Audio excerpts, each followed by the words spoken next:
Right, good day, happy Eid sa mga all.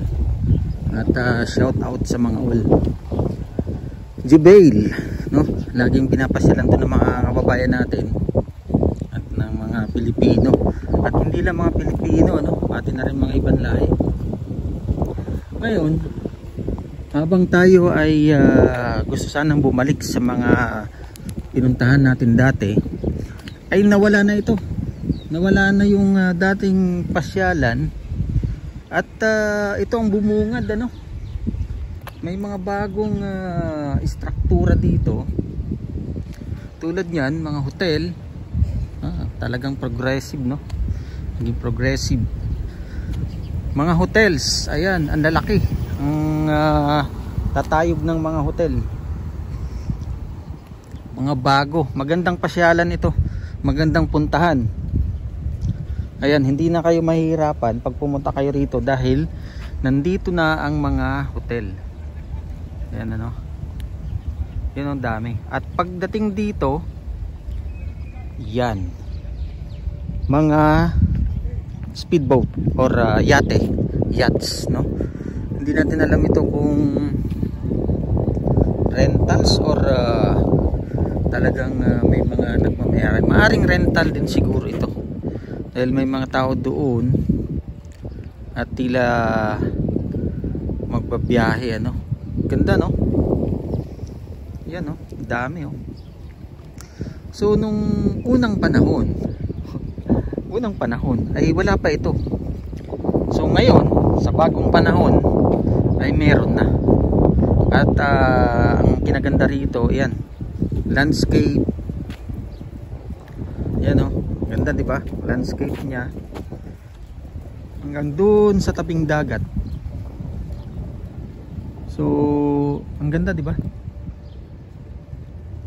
May mga halaman, may mga puno at halaman, kumbaga. Yan. Di ba? So, pag ikutin natin 'yan, nandiyan ang parking. Hop, bakit nanginginig? Nanginginig, mukhang nagugutom na ito. Yan, ano, yun, oh, kaganda ng mga hotels, mga bagong hotel. Pero hindi pa yata operational yung iba dyan. Pero itong isa, I think ito ay Budel, no? Isa sa mga sikat na hotel. At dito naman ay ang yun yung sinasabi nating na yachts parking, no? At may mosque din doon sa bandang dulo. Diba ang ganda? Tapos doon ay Jubail Bay. So medyo nalito tayo rito dahil nga dati ay wala ito, eh. Pero ngayon ay inaabot natin sa ating pag-iikot. At talaga namang pang yeyemenin, kumbaga pang yeyemenin ang lugar na ito, no?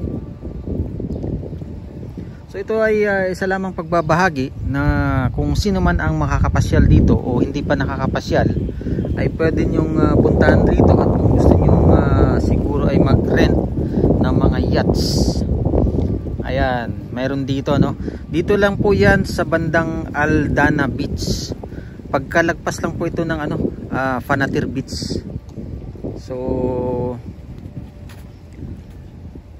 maganda ang lugar. At di natin alam kung magkano ang rentals dyan, ano? Anyway, mainit na. Tayo ay babalik muna. Yan, oh, mga hotel. So ganda. Kanina may mga tao ako nakita dun, eh. Ibig sabihin operational na nga ito. At maganda to, lalo na pagka medyo malamig. Ayan lamang po, ano. Maraming salamat muli sa inyong panunood sa aking maliit na channel. Pagpalain nawang bawat isa. God bless everyone.